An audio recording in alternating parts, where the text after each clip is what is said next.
Okay, so we are live. Today's topic is ratio problems in the math section. We just got done talking about the rules and the guidelines as usual. So let's kick it off.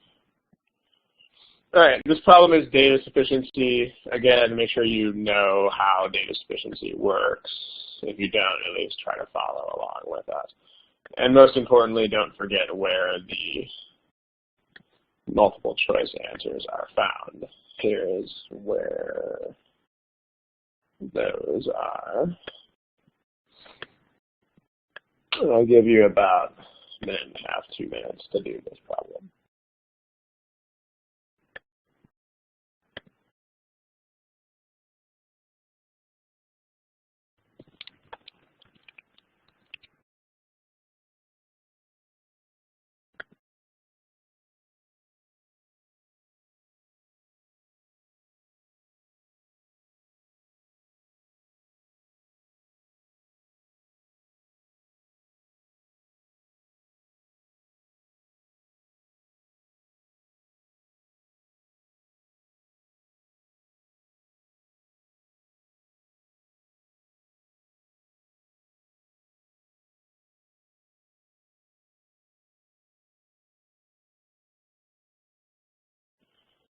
Okay, we still only have about 28 or so answers out of 43 people here. So remember, you got to pick something. There's only so much I can nag you about this kind of thing, but remember the way this test works. There's absolutely no such thing as not answering a question. So you have to pick something that is a thing, and you have to answer the question. Even if you're guessing, the GMAT doesn't let you leave things blank. So go ahead and pick something. We got 5 more seconds to make a guess.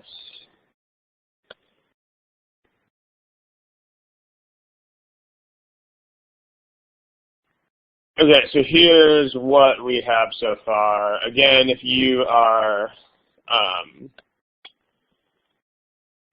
Cody, I see your name listed up there. If you are here listening in, then maybe you can help this user whose name is Sparkles, who's having tech issues. I don't know if you're actually live, Dave, so let's try to help there. Okay, so notice that there are several responses of C and several of E. If you are in the non-response group here, again, make sure that you pick something. Always pick a thing. So, well, unless you, of course, you can't see the question. But okay, so let's talk about it. On a certain sightseeing tour, the ratio of the number of women to the number of children was 5 to 2. What was the number of men on the sightseeing tour? Background here, with every data sufficiency question in the whole world, with any of these problems, before you get started, the first thing you want to do is figure out specifically what sufficient and not sufficient mean. And in most of these cases, you should try to define what not sufficient is first. So figure out, or translate is more like it. Translate sufficient and not sufficient into the specifics of the problem.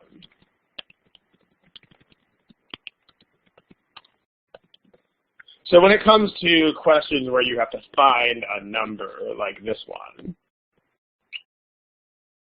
you can just use this template if you're not used to the way this works yet. You can always just fill in this box.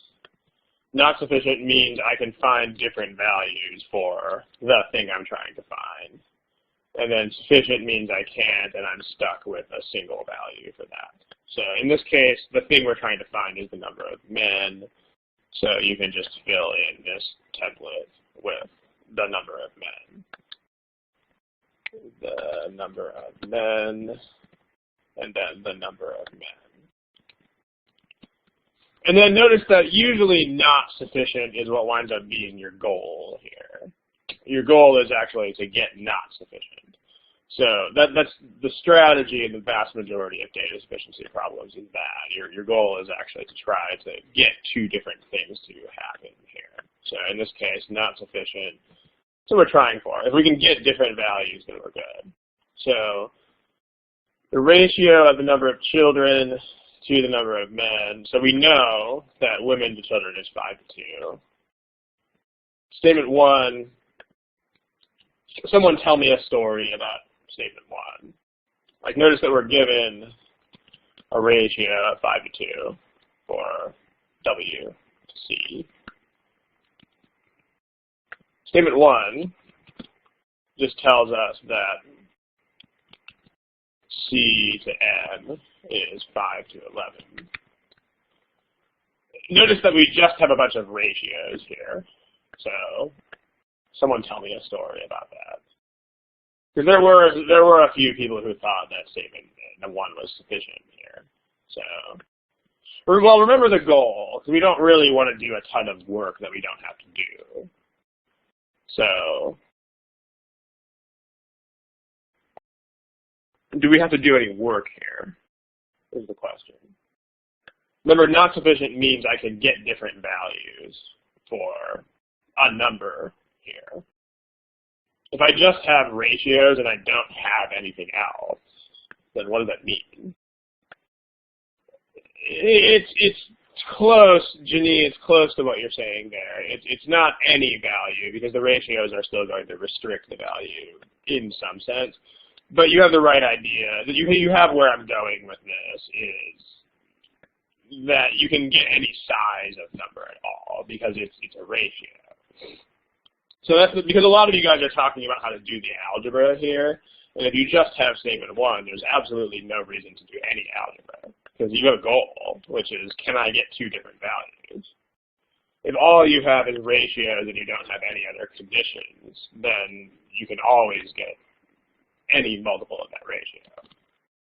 If all you have is ratios, you can always get infinite possibilities. Because that's how ratios work. You have no idea how big the numbers are. You just know what their relative sizes are. So this is not sufficient. If you use our grid device, then we have A, B, B, C, E, and we can kill AD. Varun says men are not mentioned. Well, they are. I mean, they're in statement 1, so you at least have to think about that much, because this is a thing. Statement 2, men are not mentioned, if that's where you're going with this. So yeah, we can also eliminate statement 2 very quickly. One person actually said B to this problem, B like boy. Maybe that was just a random guess or a mistake or something, but it should be clear that statement 2 is not sufficient. So there's no mention of men at all. So there could be anything at all. So it could be any value whatsoever. Not sufficient. Okay. So what about the combination of the 2 statements? So now we need to worry about combining these statements, because this is a restriction. And when you have a restriction, that's going to mess with data sufficiency here. So, Cody, Sparkle, looks like you got your answer there. It's probably not the answer you want, but Cody thinks. Okay, so we got to combine the statements. Both statements are insufficient, so we have to combine them. Let's talk about how to do that. So combined, we know that, so Sarah says you can combine the ratios so that they are equal for the kids. That's pretty much the idea. The kids, because those are that's the element that we have in common between the 2 ratios. So the background fact that you should understand about ratios here is that you can actually multiply a ratio by any number you want, as long as you multiply both sides. Because remember, a ratio at the end of the day is a fraction. So you can multiply both sides of a ratio by whatever number. So if you need to put 2 ratios together, it's a lot like making a common denominator, except it's not a common denominator. So making 2 ratios compatible with each other is like making a common denominator. Just think of it as the same process, except you just have to look at which element of the ratio is in common between the two parts. So here we have W to C is 5 to 2, and then C to M is 5 to 11. So what helps here is just to line that all up. So we know that this is 5 to 2, and we know that this is supposed to be 5 to 11. So this is a lot like making a common denominator where these are your denominators to start with. So the common denominator there is 10. So you can multiply that by, that's the same as saying 25 to 10. So we can do this again over here. We can multiply both of these by 5. That'll create a 10 in the box. So now it's 25 to 10. And then we can multiply these by 2. That'll create 10 to 22. So your overall ratio is 25 to 10 to 22. So what? Remember, it's data sufficiency. And also remember that these are not random, meaningless variables. I mean, these are actually numbers of people. So that's going to affect the outcome here. Varun, it looks like you got converted into a heart there. So I love you too. Yeah, you have to use the condition that women are less than 30. So how do you do this in general when there are whole numbers? Let's go ahead and take this onto another page just so that we have room to discuss. So new page. There's your problem. Remember, we're looking at the two statements together. What we just discovered is that women to children to men is 25 to 10 to 22. So how do you deal with whole numbers in general when there are whole numbers, especially in a data sufficiency problem? You're just going to have to, you're going to have to basically list out the possibilities, because algebra, the problem here is that, if you just do algebra, there's no way of telling what the whole number possibilities are. Because, I mean, if you're doing algebra, these can be like 25 square root 2, 10 square root 2, and 22 square root 2. So if you are restricted to whole numbers, then you should definitely just make lists of possibilities. Because algebra doesn't have any tools that actually distinguish between whole numbers and not whole numbers. Like, there's nothing, I mean, algebra is awesome and can do lots of things, but there's nothing in the algebra toolkit that deals with the distinction between integer and non-integer. So the algebra is not really going to be your friend here. But what you can do is just list out possibilities. So there you go. It doesn't take too long here, because remember, you have to have an integer multiple of this ratio. So here we could have actually 25 women, 10 children, and 22 men. But what would be the next possibility in this ratio? Like, what would be the next item in our list? Yeah, the next item in our list would be everything times 2, and then everything times 3, and so on. But if you look at this, we're already looking at too many people, because we already have 50 women, and we have to be under 30. So that's a pretty short list. So this can't work. This can't work. This is the only possibility. And so we're done. Any questions about that? If you have a question, go ahead and type it in the box. Let's see. Yeah, good. So again, there were a lot of people who picked E here. If you picked E, what probably happened was that you just looked at this as some sort of weird algebra problem rather than as whole numbers of people. So as far as takeaways that you can get from this, can I explain the last bit? What last bit? Go ahead and tell me which last bit you're talking about. takeaways that you can get, first of all, make sure you know how to combine ratios. Again, it's like making a common denominator. So just if you know how to make a common denominator, you also know how to do this. So same process. And then also don't forget when you deal with whole numbers, don't be afraid to make a list. As you can see, you're probably not going to have to make a very long list. So how we zeroed in on the answer, well, that seems to be the entire process here. So, I mean, the short summary would be, okay, we have this ratio. The only way we can get whole numbers of all these things is if we have a multiple of this. So we could have 1 times this, we could have 2 times this, etc. Nothing in between. If you don't see why, then try to get numbers in between these and see what happens. And so then all of the possibilities are too big, except for this. So, yeah. Okay. Any other questions?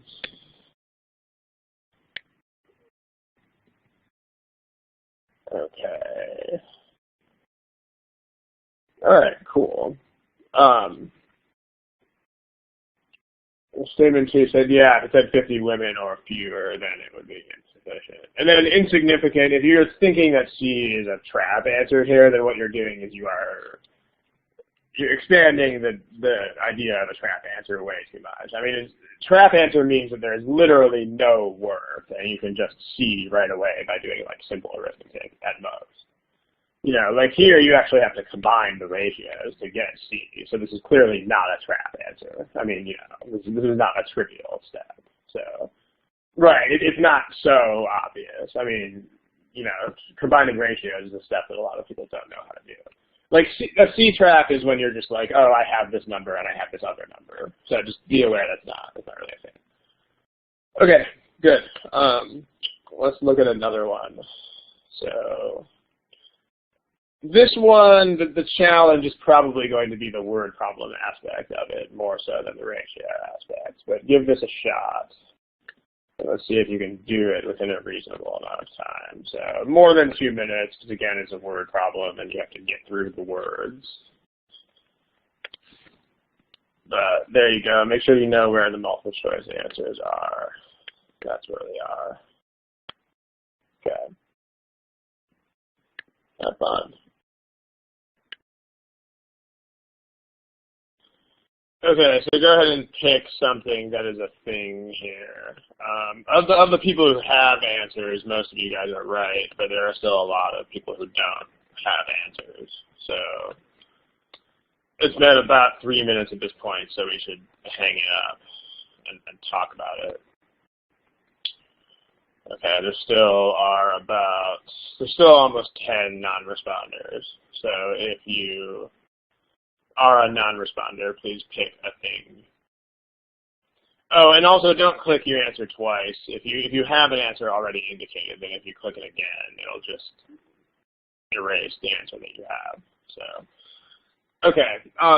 While we finish this up, again, this is a word problem, so I mean it does involve ratios, but the main issue here for most people is probably the organization of the word problem. So for word problems, the deal here is you want to first understand what's in the problem. First read, you don't do any math yet. Don't do math yet. Just understand what's in the problem.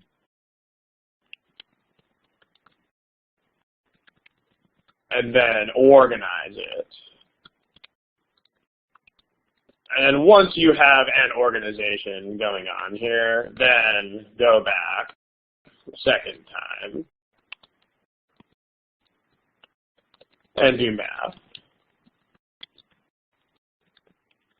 So you want to organize this first. Don't do any math yet the first time. Organize it. And I mean, this might seem weird, but if it seems weird, it's only because you're thinking in like a classroom kind of way, because in the real world, this is basically how people do everything. I mean, if you were going to do taxes with a spreadsheet, you would not start calculating things before you had a spreadsheet. You would make a spreadsheet that was empty, and then you would calculate things in it after you had made it. So same sort of thing here. And then as far as organization of these things goes, here is, for this one I put 3 minutes as the timer because it's a longer problem than usual. So remember, make sure you're thinking along the same lines. If a problem has more words and more stuff, then it's perfectly okay to put more than average time on it.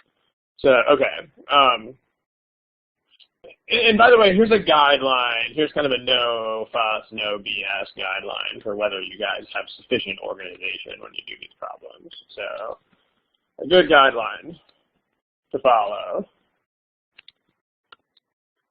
When you organize these problems, if you ever have to look at the words in the prompt again, you are not organized enough. Your work is not sufficiently organized.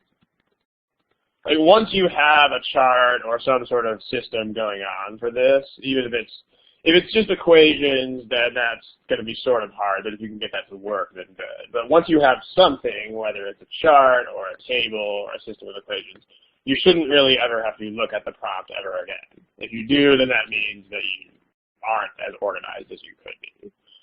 So let's talk about that. We want to get this into some sort of organized form, and then once we are there, we don't ever want to have to look at this again, because that's the point here, right? So, okay. So what are the things in the problem? Well, we have a fuel oil bill for February and January.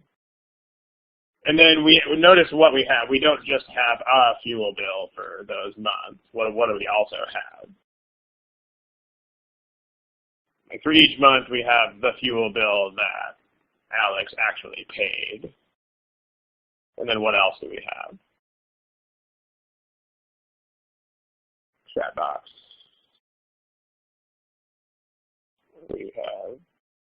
We have the if part, yeah. So we have like a hypothetical, right? So like what's in the problem is the first guideline here. So we should do. Well, we have actual fuel bills for January and February. And then we have hypothetical fuel bills for those same months. Because if it had been, here's what would have happened. So we can just make a chart for this. This is certainly not the only way to organize it, but we can do columns for February and January, and then we can do actual and hypothetical. And I listed February before January, which seems a little bit weird perhaps, but notice the way they gave you was February to January. So it makes more sense to do it in this sort of way because that way we don't have to reverse the words that are in the problem. So, and then we also want to get everything on this chart so that we want to make sure we never have to keep looking back up at the prompt. So the ratio of the actual fuel bills was 3 to 2 in this order, February to January. So that needs to be 3 to 2. We should write that down so that we don't have to look back up at it. The hypothetical is 40 more for February. So February is January plus 40 in this row. And then the ratio here is also 5 to 3. Okay, once we have that, we do not ever, and once we look at one more thing, which is what is the actual goal of the problem. This is the actual goal of the problem. Once we have that, we don't ever again have to look at the prompt. It's just totally not a thing. So we can actually just black out that part. This is a sign of whether you are organized enough. If you can do that, then you win. Why is February, January plus 40? Because look at this. When you're talking about hypotheticals, if the fuel oil bill had been 40 more, sorry, it's 40 more than it was. So that's wrong. You're right. February is actual. Thank you. It's hypothetical February is actual February. See, I'm just testing you guys to see if you're paying attention. So Jagdish is paying attention. So is Varun. And so is Janine. Thanks. Okay, so now we can black that out for real. There. So this is actually more like this column. So let's move that over. Okay, there. This is why you want to get all this out of the way, right? Because you guys corrected me on this one, but the point is if you use your whole brain power to figure this stuff out before you dive into the work, you're much more likely to figure these things out correctly. So if you're trying to do that while you're trying to wrangle with math, it's a lot harder to get that to work. So, okay. Now let's talk about how to do this. Does anybody know how you can do this without using any algebra? Remember, one of your main goals on this stuff is to try to figure out multiple ways of solving the problems. So yeah, right, non-algebra solution. When we say plug numbers, we're talking about making up your own values, which is not something you can really do here. But yeah, plugging from the answer choices. So back solve. Remember what back solve is. It means you plug in an answer choice. And then once you have that, you just do whatever work you can do. You don't need a master plan. It's kind of nice. You can just work your way through the math. And then if everything agrees, then that's sufficient. Or so not sufficient, then you have a correct answer. So this, let me make that smaller so it doesn't run into it. Okay. That's how backsolve works. So let's just start from an answer choice. Remember that you don't want to make like a million charts. So when you backsolve, make sure you don't take up the entire cell of your chart with your number. So let's say that we started with, I don't know, I like $300. That's a nice number, so let's start with something like that. Remember, the goal is to start with numbers that are nice to work with. So that would be $300 in the goal box. Where is somewhere we could go from there?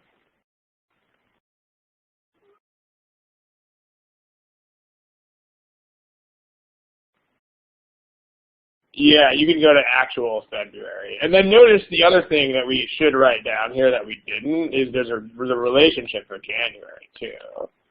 We're just talking about if we had changed the February bill, but there's no mention of changing the January bill. So the hypothetical January bill is the same as the real January bill.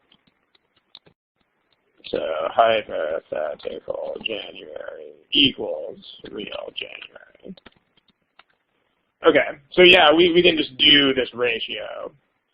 Make sure you can do these ratios without having to set up proportions and put a variable in there, because that's just kind of inefficient and you don't want to do it.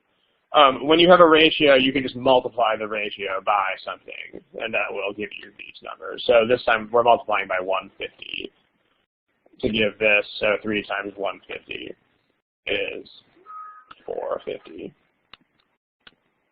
So 450. Where's somewhere we can go from there?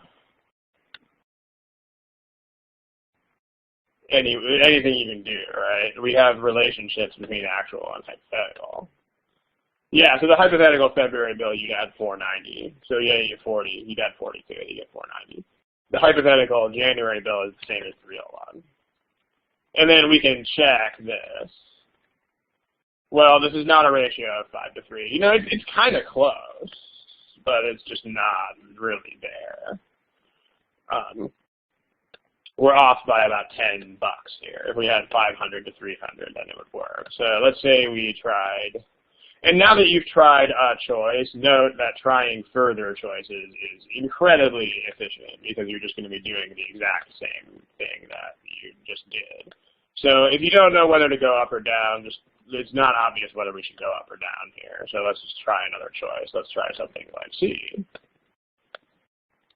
Okay, well, if that's 360, then we're multiplying this ratio by 180. So that would be 540.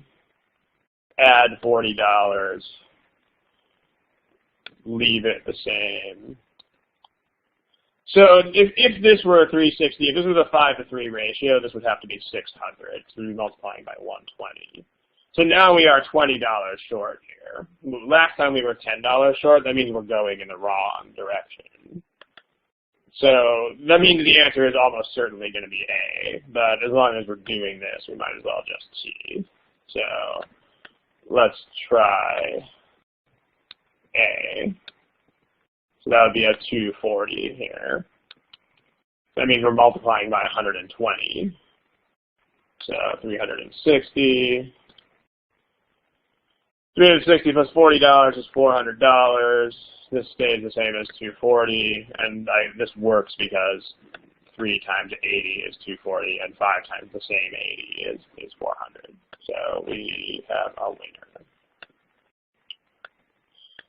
So again, make sure that back solving is a thing in your arsenal. Even if you got this problem to work with an algebraic approach, when you go back and study it, review it, make sure you get other approaches to it, including the back solving. Any questions about this? Okay. So let's talk about an algebra solution. And remember, by the way, all we have to take over this page is our work. Because once we have enough organization, again, there's no reason to even take the problem statement along with that. So there's again a test of whether you are organized enough. So let's erase the content of the boxes and let's talk about an algebra solution this time. So the content of the boxes is okay. So now let's talk about an algebra solution. So when you set up ratios algebraically, how many variables should you use? Yeah, 1. That's the key point here, right? Like, don't use 2 variables if you don't need 2 variables. So when you have a given ratio, use 1 variable. Because that's the point of a ratio, right? The point of a ratio is that it's the same number times all of those things in the ratio. So for instance, if you have a ratio of 3 to 4, then think about what that means. Again, it could be like 3 and 4, it could be 6 and 8, it could be 3 square root 2 and 4 square root 2. We don't know, but it's going to be 3 times a number, and then it's going to be 4 times the exact same number. So we can just call this the quantities in the ratio are 3x and 4x. And I mean, this applies to ratios of absolutely any number of things. So if you have 5 things that are in a ratio of 1 to 2 to 3 to 4 to 5, you can still use a single variable for all of that. So in this case, your quantities are in that ratio are going to be x, 2x, 3x, 4x, and 5x. You don't really need more than 1 variable unless you have some extra amount of uncertainty here. So we can start off with either of these things. Let's say we start off with that one. So we can just let this be 3x, and we can let this be 2x. Now what can we do with those?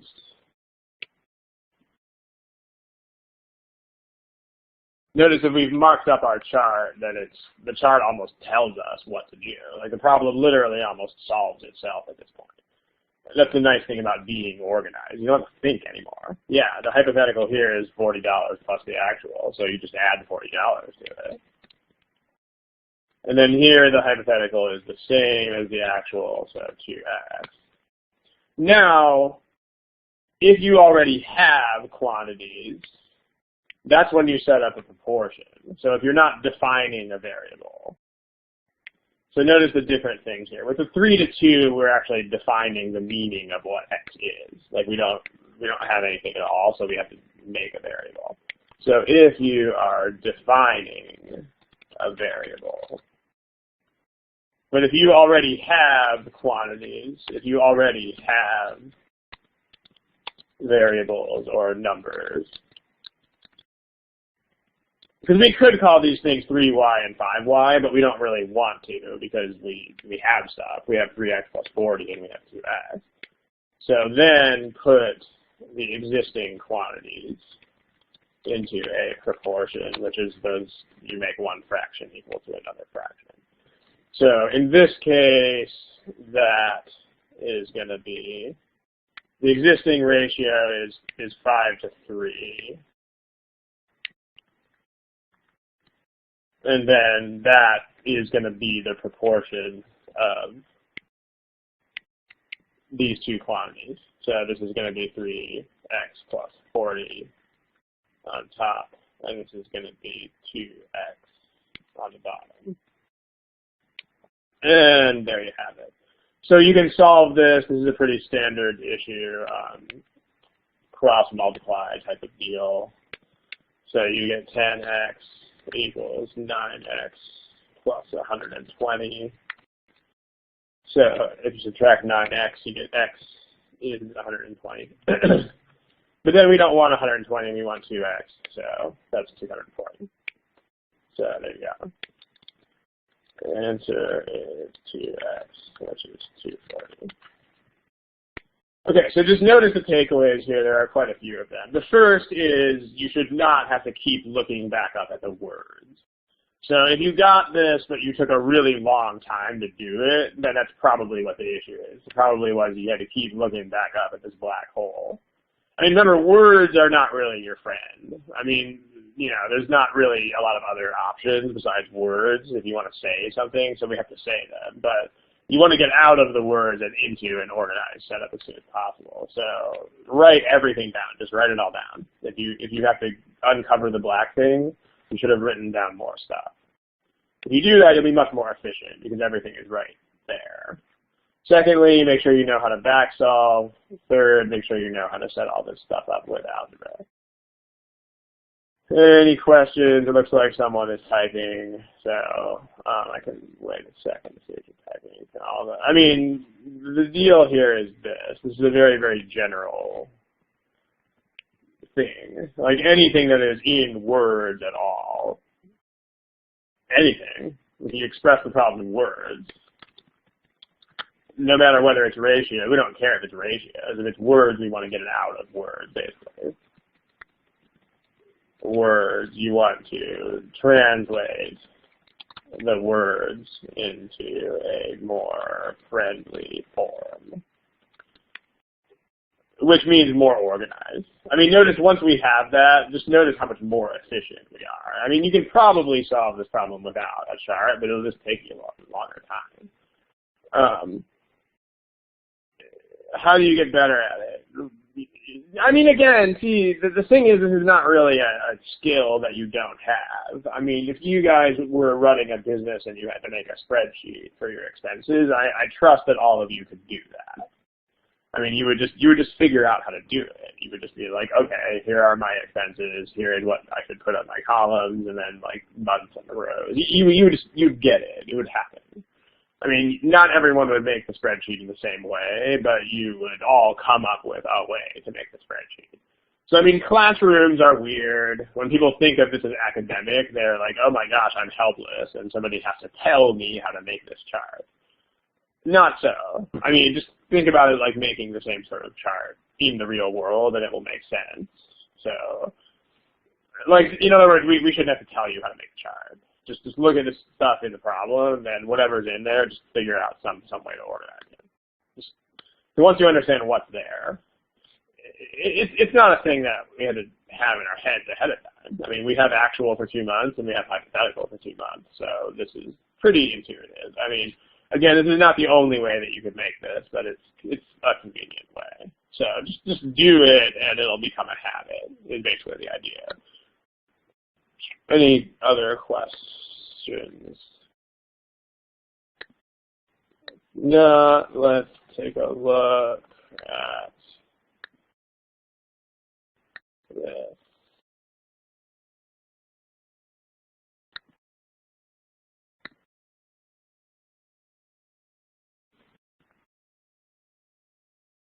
Go for it.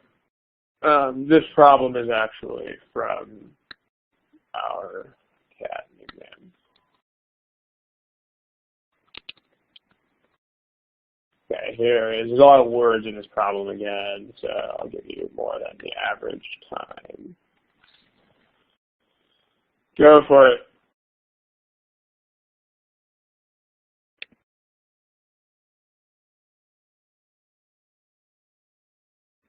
Okay, if you need a little bit more time, then take it.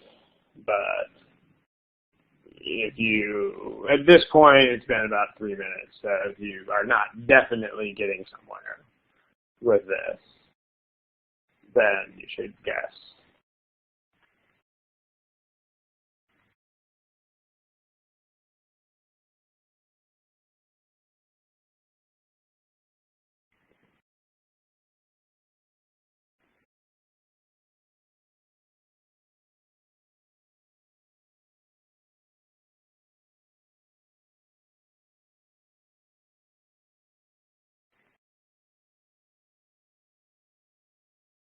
Okay, we still have some non-responders here. So if you don't have something at this point, go ahead and just make a guess.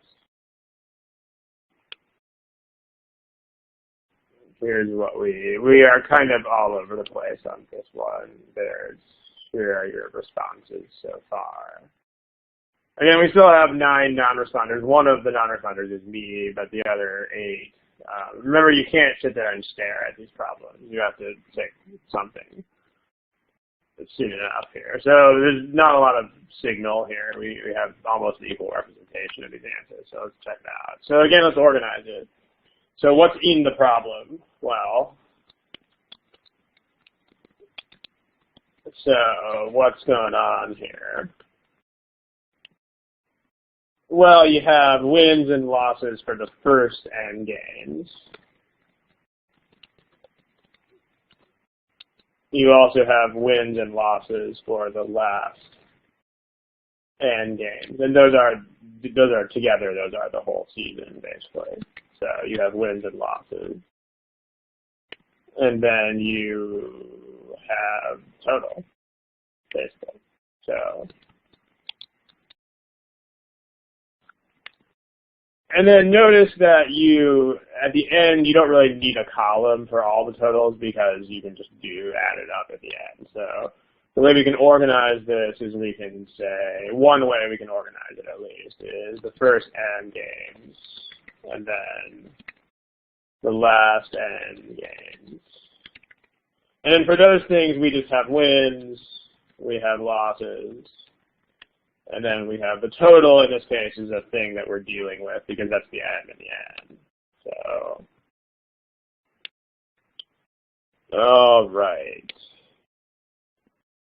And notice you don't have to call them because you might be thinking, if you're thinking to yourself, hey, I don't really need n and n, then that's a good thing to be thinking because you really don't need both of those. All of this stuff is tied together. So let's write out enough stuff so that we don't have to keep referring to this. So, look, because again, all of this organizing stuff is before you even look at math. We don't even have to decide how we're going to do it until we have it organized. We don't have to decide whether we're going to do algebra or something else. Those decisions are all things that happen later. So in the first n games, we know that wins to losses here is 1 to 2.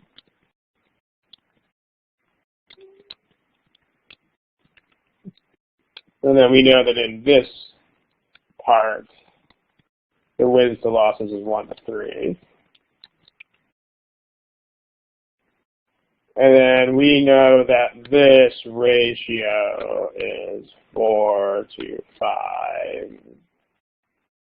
That doesn't mean they are literally 4 and 5, but just notice that this is a ratio.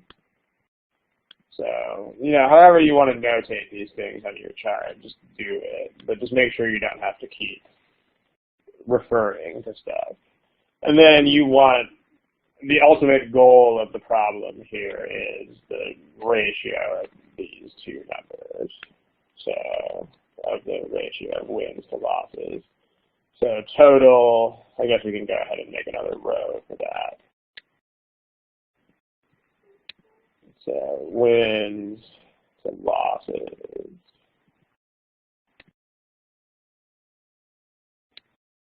Total. Okay, so this is the total of all the games.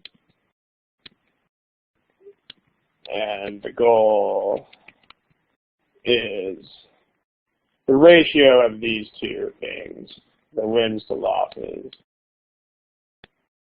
That ratio is the goal.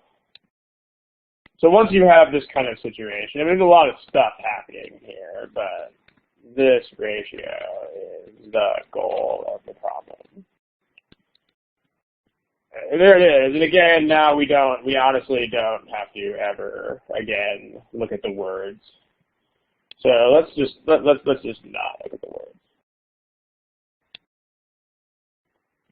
And notice that the letters M and N are not really necessarily things here. You can do something else there. But let's talk about a non-algebra solution first.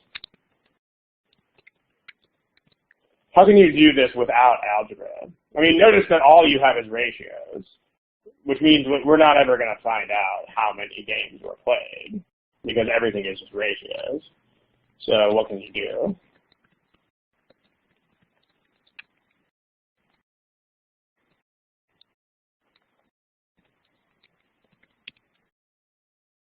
Can you just multiply 4/5 times wins and losses and add? Well, let's see. I mean, let's see what happens when we just proceed through this and have some sort of organized approach. I mean, there's no concrete numbers. Well, what can you do in situations where there are no concrete numbers?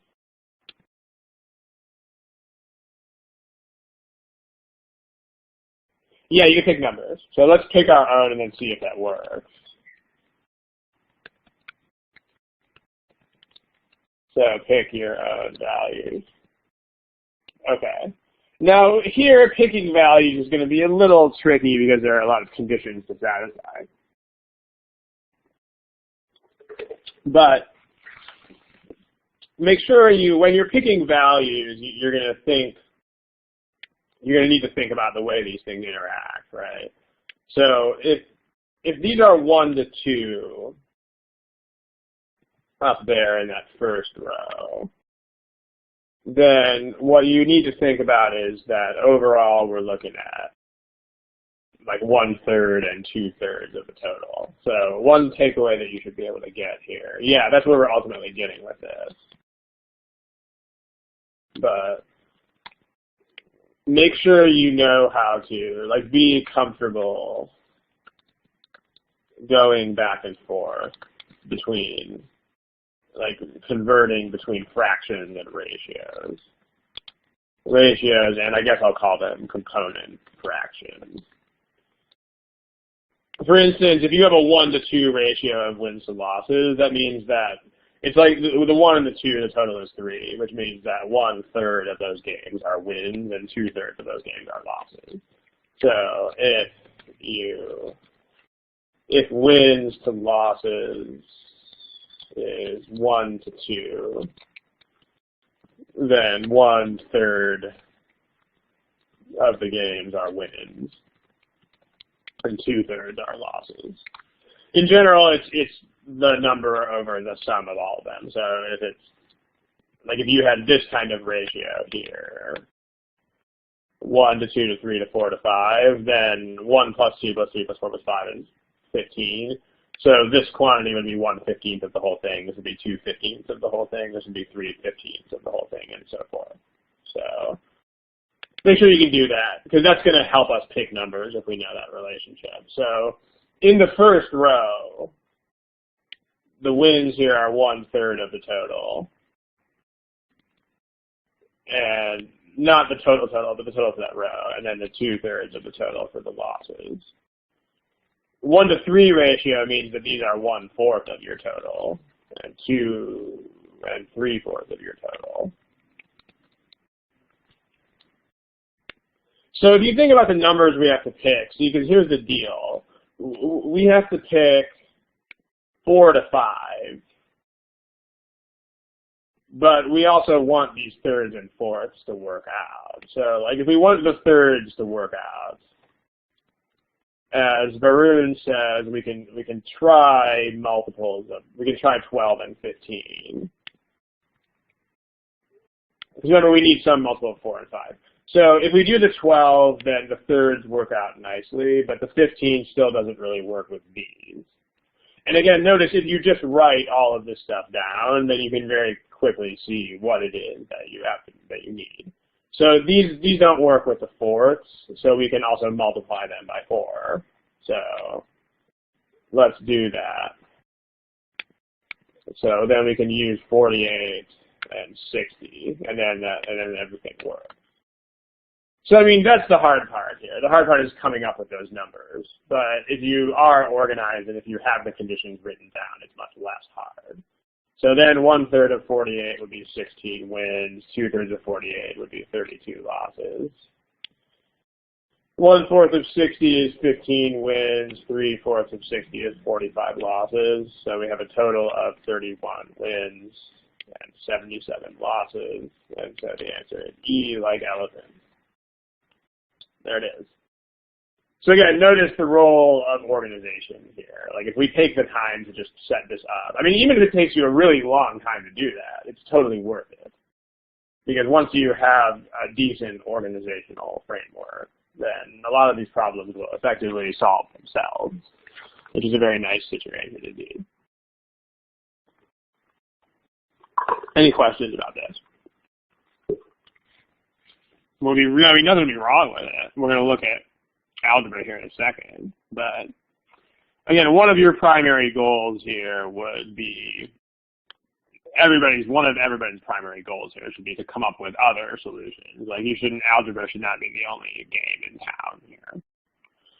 So, okay, let's look at this as an algebra problem.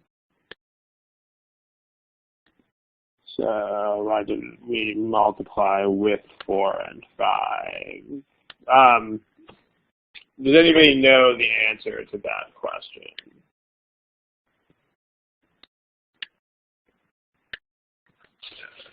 I'm assuming you're talking about those 4 and 5. And it seems like you're asking about doing something like what we did here. So why is that not a thing in this case?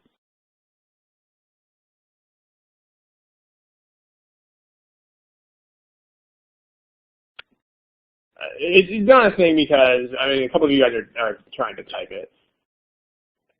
It's not a thing because these are actually independent ratios. Like this is not a combined ratio. These are not the same wins and the same losses here. Like these are different entities. Like in the problem about the road trip, there was one number of women and one number of men and one number of children. So you were looking at two ratios of ultimately the same quantity. But these are not the same things. Like these are totally different numbers of wins. Like if you have trouble remembering that, you could always call them like W sub 1 and W sub 2 or something. But these are not the same quantities, so you can't do the same thing because they're different numbers. So let's talk about doing this algebraically. So if we do this algebraically, then let's start from this. You don't have to, but you certainly can, right? So, and remember that let's type the same things on there that we did before. So this is 1/3 of the total in that box. And this is 2/3 of the total. And then here, this is 1/4 of the total of this row. And this is 3/4 of that total. Okay. So, what do we call two things in a ratio of 4 to 5? Let me make this bigger.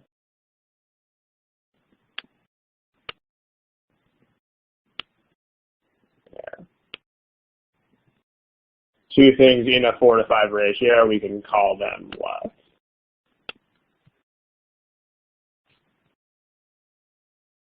I mean, same as any other ratio of 4 to 5, at least to get started here. We can call them going 4x and 5x. Again, remember that much at least should be an instinct. And then, because the deal is once you have that, again, this problem has a lot of things going on in it, but that part of the setup should be pretty much automatic. So if we want to do this, we can't really be afraid of fractions. 1/3 of x is, so we want 1/3 of that total, which is 4x. So that's going to be 1/3 of 4x, which is equal to 4/3 x. I'm going to import these fractions from another program, so you'll see them magically appear on the board. So 1/3 of this thing here is 4/3 x. That's how you get this box. So 4/3 x in that box.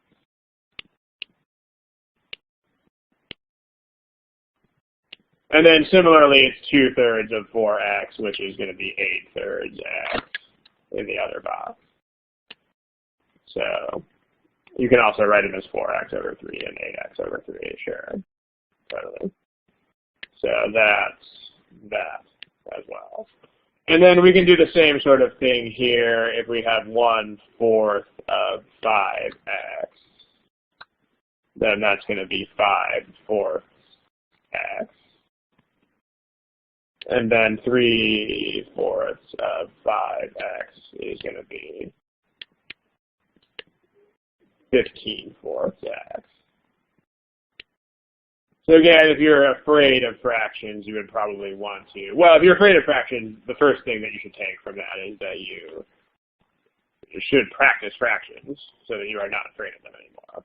But in this problem, if you didn't like the fractions, you should, in the immediate future, just try plugging in numbers. But then go back and practice the fraction type stuff just so that you're not, afraid of it. So there we go. And then the total of all the wins is you just make a common denominator, right? So 4/3 plus 4/3 plus 5/4 is the same thing as you make 12ths out of that. So it's 16/12 plus 15 over 12. So that is how you get this total. It's just adding fractions, right? So that's where this comes from. So that's going to be 16 plus 15 is 31/12. So that's 31/12 x. Notice we can do this whole thing with just x. I mean, we don't even need the m and the n here because we don't need them. I mean, it's a ratio problem, and everything is in terms of one quantity. So we don't even need the names that they gave them. And then if you add 8/3 x and 15/4 x, then this one will give you 77/12 x.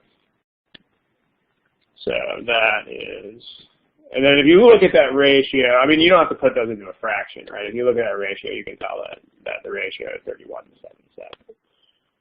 I still don't understand how we're not told that it's a half. This is a ratio, the Stewart. Make sure you don't, this is what we talked about in the previous thing, right? Make sure you can convert between ratios and component fractions. So this is a ratio of 1 to 2. It's not 1/2 of the total. It's a 1 to 2 ratio. So I mean, if this is not clear, then what you want to do is, let's say you had a ratio where the first number was bigger. So like this. If I told you boys to girls in some sort of situation is 4 to 3. I mean, okay, what should be obvious here is that 4/3 of the people are not boys, because you can't have more than 1 as a fraction. But the way you think about this, I mean, imagine if you literally had 4 boys and 3 girls. You don't have to actually have those numbers. You could have 8 and 6 or 400 and 300. But when you find fractions of these, you want to just think about the simplest numbers. So the total of those is 7. And I mean, that means that you have 4 out of 7 boys. So 4/7 of everyone is boys, and 3/7 of everyone is going to be girls. So just make sure you can go back and forth between these. Because again, this is a 1 to 2 ratio. This is not 1/2 of anything. This is 1 win for every 2 losses. So that means that out of every 3 games, 1 is a win and 2 is a loss. So hopefully that helps. So there's a question here. If any of you guys have listened to more than a couple of these programs, you're going to know what my answer to this is. But does anybody know what my answer to that is?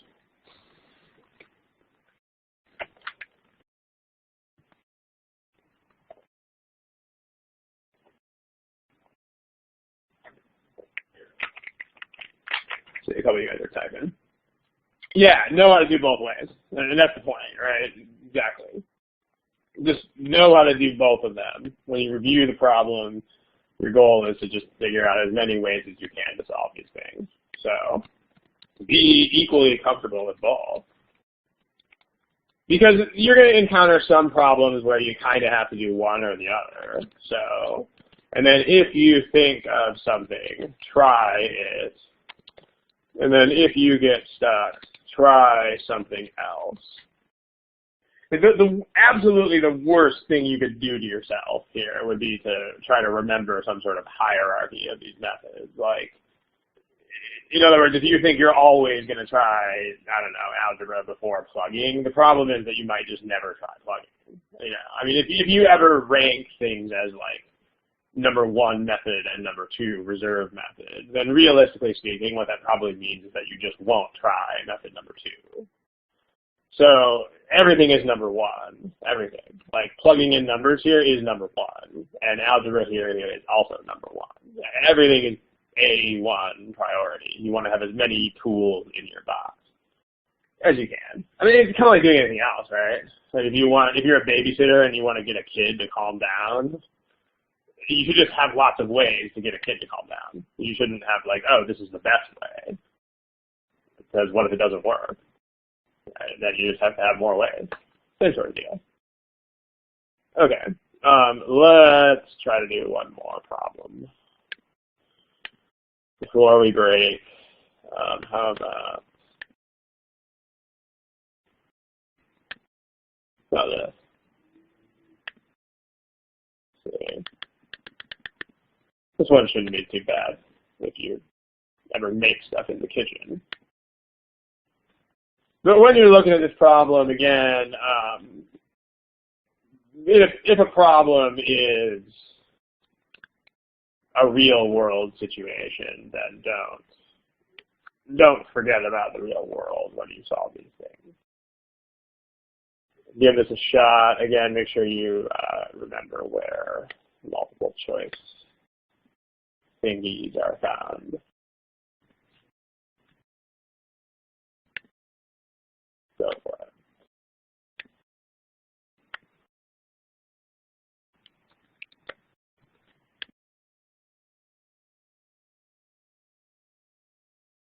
Okay, let's wrap it up here and pick an answer, please. Yeah, we got about 40 people here, and there's only about 25 responses, so let's make it happen.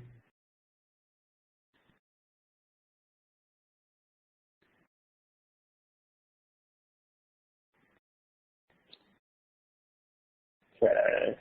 So again, if you don't have an answer, I can't, necessarily make you have one, but the GMAT doesn't let you not answer the problems. So make sure you're answering the problems.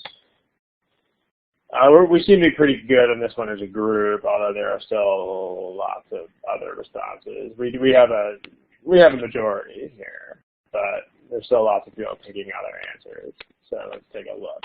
I mean, again, let's at least organize in some sort of way here. So, like, what's going on is we have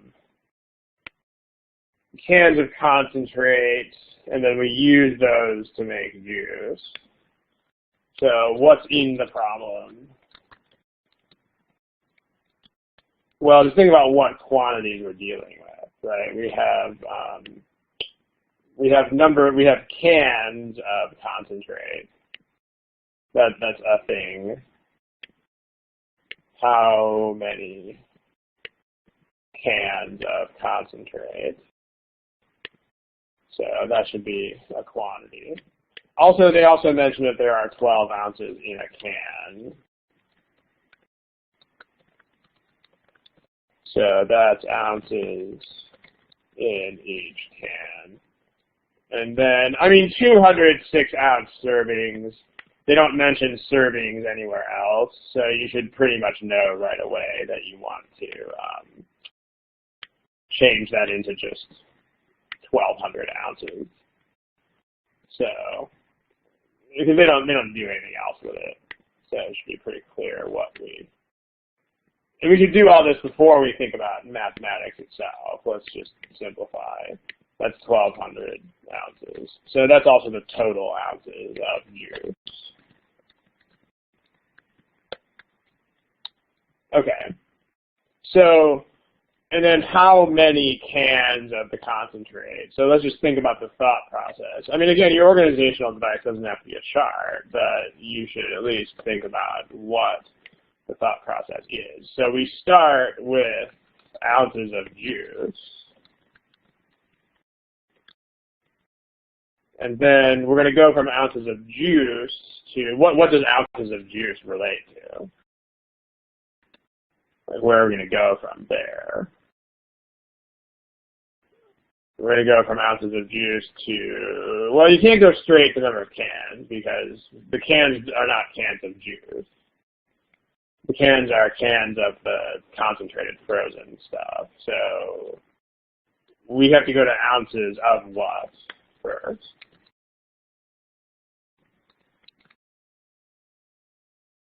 This is not the only way, but if you start from ounces of juice, then you can go to ounces of concentrate. And then once you have that, you can go to cans. So now let's start doing math.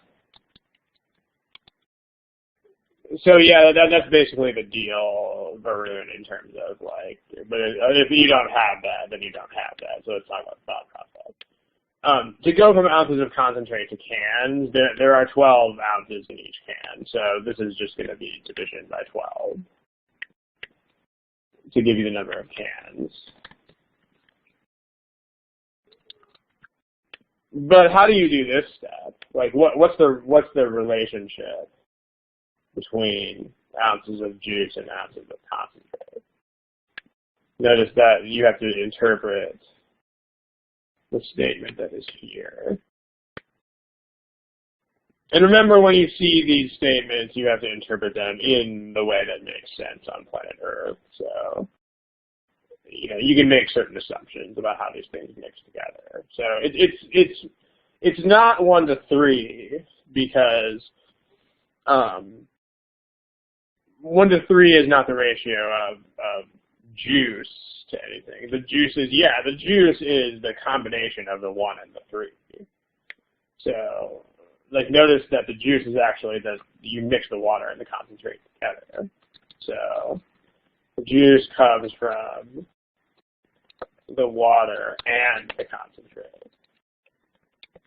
And I mean, you don't want to think about, volume changes and stuff. I mean, if you were a chemist, you would be like, oh, it's not exactly 4. But, I mean, unless they actually tell you something like that, you just want to assume the volumes add up when you throw them in the same container. So this means that for every 1 unit of concentrate, you get 4 units of juice. So the amount of juice is going to be 4 times the amount of concentrate. And I mean, again, we don't care about the water because they don't ask us about the water. That's why we, at least in your head, you should at least think about that. That's the relationship that we care about. So the 3/4 would be the water, but we don't really care. So, because they don't ask us about it. So shines, that's why we don't do 3/4. I mean, if they asked us about water, then they wouldn't care, right? So this is 1,200 ounces. So this would be 300 ounces. And so then you would divide that by 12, and you get 25 cans. So there you go. It's a thing. You can also back solve this thing, right? Like if you don't want to solve it in the forward direction, you can always just back solve. So let's say we start, because I mean back solving you don't need as much of a plan. That's the primary advantage of back solving, is you can kind of just pick a choice and then watch where it goes. So you can just kind of see what falls out of it. Anna, that was the previous discussion. You have to put the juice and the concentrate together to make juice. You have to put the water and the concentrate together. So these 1 can and 3 cans give you 4 cans of juice. If you want to back solve, we can, let's say we start from C, because it's a nice number, let's say 50 cans of concentrate. So we still have to figure out the same relationship. So that's, each can of that gives you 12 ounces. So 600 ounces of concentrate. And then that's times 4 for the juice. So that times 4 is 2,400 ounces of juice. And I mean, notice that's not too hard. And we don't even need to keep plugging because this is exactly twice what we want. So that means that the correct answer is just going to be half of 50. So 25 cans. So you can back solve, you can forward solve, you can, do that. Okay, I mean, again, as far as questions like this go,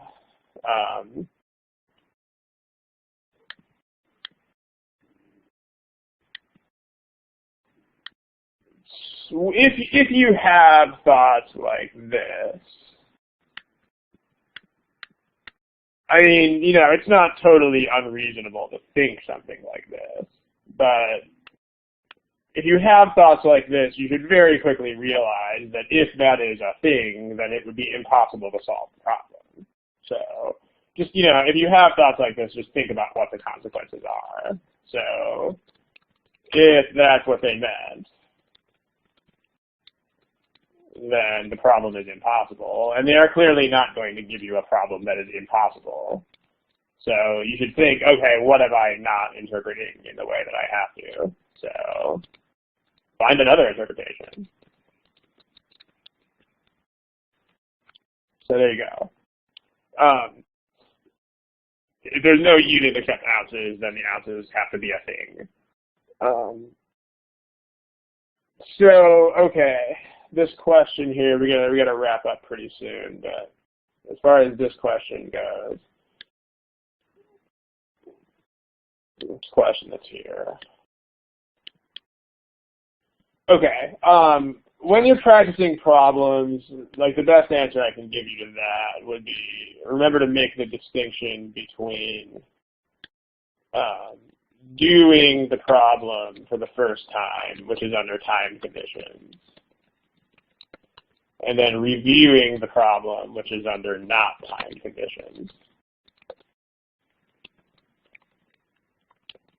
I mean, these are very different things. I mean, when you are doing the problems, you should always, do them within a time constraint that is reasonably in line with what you'll be dealing with. So, I mean, if it's a word problem, it doesn't have to be strictly 2 minutes, because remember that, it's an average. You can go over above it. But, try to solve all the problems in line with real time constraints on the test. But then when you review the problem, then it's unlimited. That's the point of review, is spend all the time you want and try to find as many different approaches as possible. And I mean, if something is slow or labor intensive, that's when you want to mess with it. But you don't, at the same time, you want to always reinforce timing conditions at first. So then when you later go back, that's another story, but you have to teach yourself to stay on pace here. Okay, we gotta quit here. Thank you guys for attending. The next edition of this is, let's see, I want to say it's not for more than 2 weeks, but you can check the page, and the page will tell you. Because let's see, it might actually be in 2 weeks. I don't know the schedule off the top of my head, but I do know there's only one more of these in the month of December, and then we'll take a break from it until January, until mid-January. So check the page, and then, yeah.